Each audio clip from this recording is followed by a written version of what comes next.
So I start shift at 7:30 in the morning, and this lady had been 9 centimeters since 6 a.m. that morning. So it wasn't that long, but upon starting the shift, we went to see her, we done her observations and everything, which was all fine, but she was very distressed, in so much pain, and medically she had just had 2 doses of pethidine. Pethidine is a source of pain relief. It's an injection, but a side effect is that it can make baby quite sleepy, so they try not to give too much of it, especially when you're pushing and baby's about to come. But yeah, she had 2 doses of pethidine, and she was having Entonox, which is the gas and air, as her pain relief. But she had coped well, got to 9 centimeters and stuff, but yeah, she was so gone. Like, the pain was so much. She had also been laying on her back for a lot of the time during she had been laying on her back for most of her duration on the ward. So not much mobilization, not much of baby going down then, do you know what I mean? Because the more you change your position, let me turn on the light. So the more you change your position, and the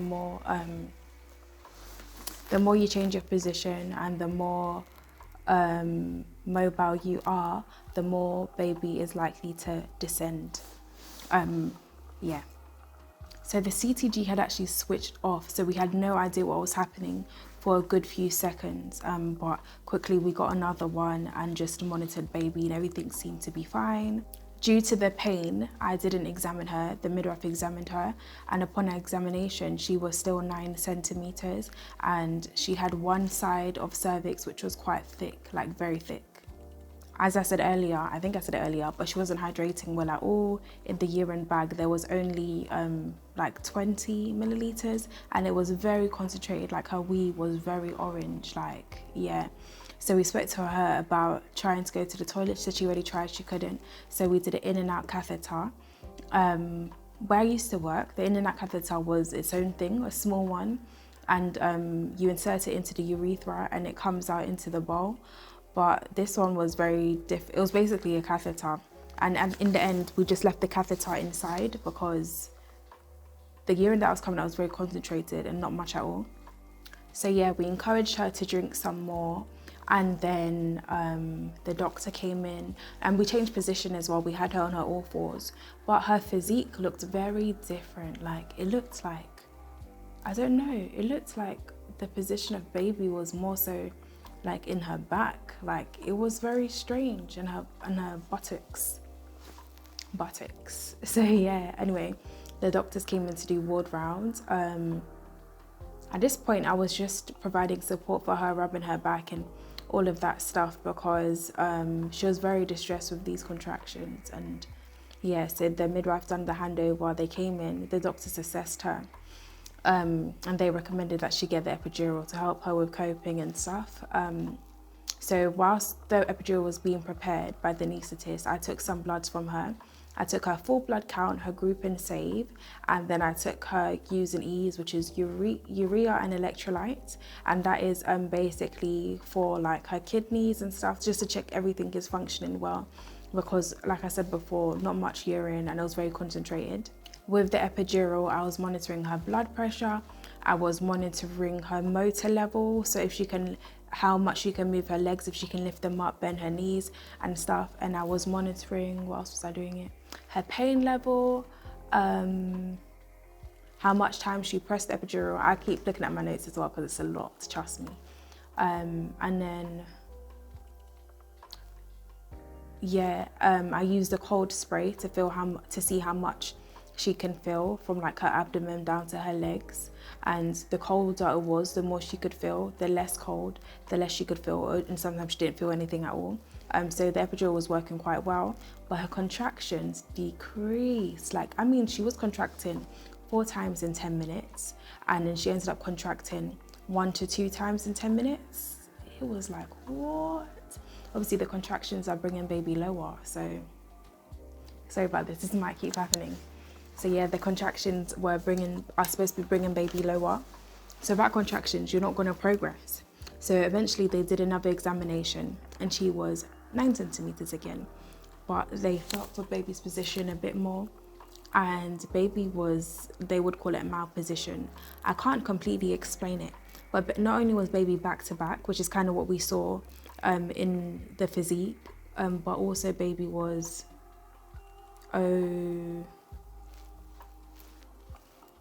back to back and OP. I might be saying the wrong thing. But yeah, baby's, it's like the wrong part of baby's head was the part that was more so just on top of the cervix. That part is, there wouldn't be space for that part, for that whole part of the baby's head to come out. Because I wish I had a doll here, but it's the occiput, which is the back of baby's head, that presents first. But it was very weird, basically. But yeah, I forgot to say I was also monitoring her fluid intake and outtake, because with the epidural you have fluids, but also because she was dehydrated and her urine was very concentrated, we gave her fluids. And you have to be careful when you give women fluids, because you can overdose them and give them too much. But this was under the doctor's recommendation that she has fluids 500 milliliters per hour. And I'm trying to drink 4 sets of 500 liters a day. So I'm looking at it like, wow, man, it's a lot. But still her urine wasn't as much, but it was getting better, but was still extremely concentrated. So another examination. This lady had a lot of examinations, not just today, but her whole hospital stay, because she had been in hospital for 3 days. Yeah, so another examination, she was still in the same position. So, yeah. So me and the midwife were thinking Synto, and we went to discuss it with the doctors, and they said, yeah, we should start Synto. Synto is oxytocin, which is a hormone. Sorry.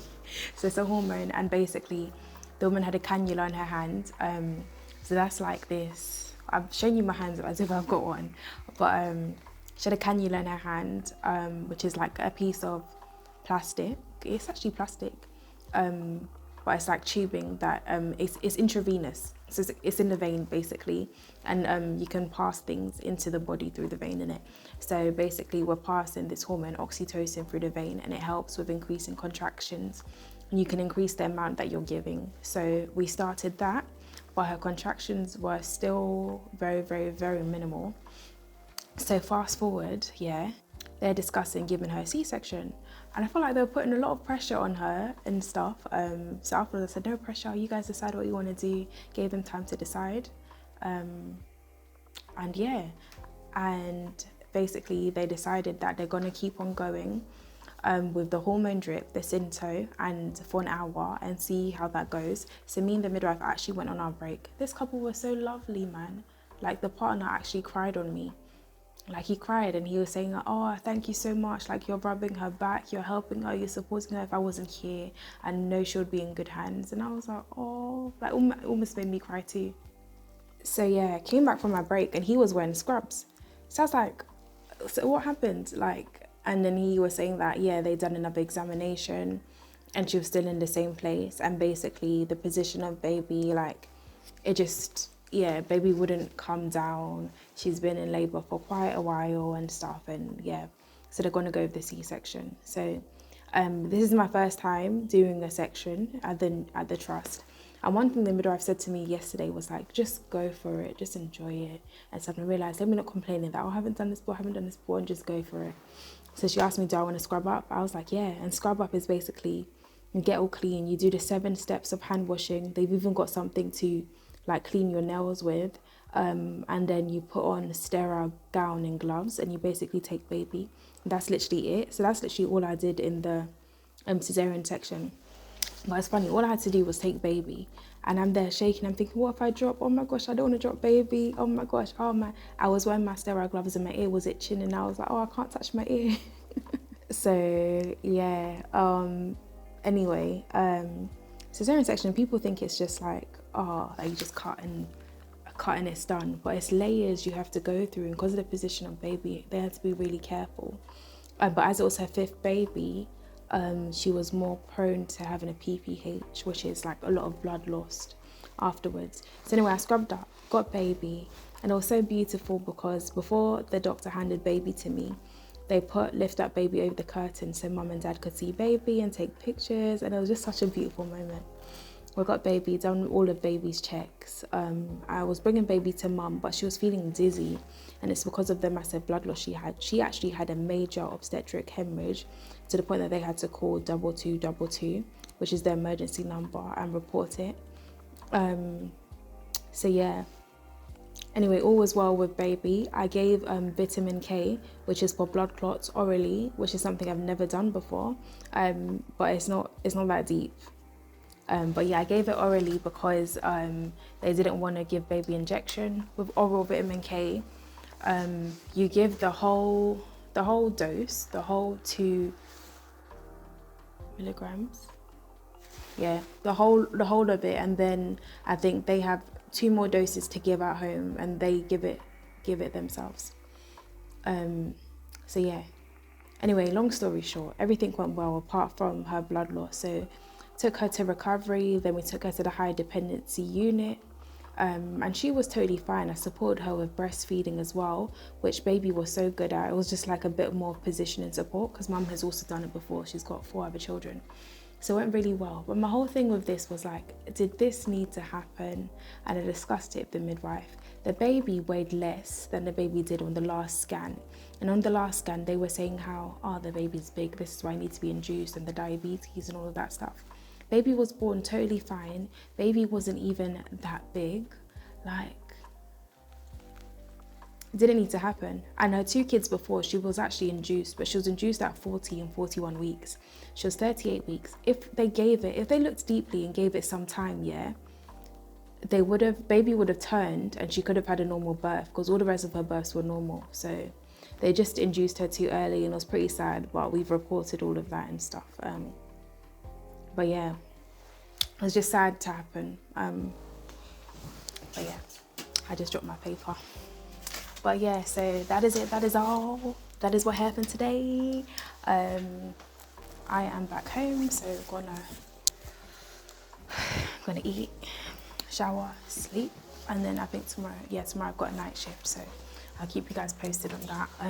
I hope you enjoyed the vlog and learned something from it.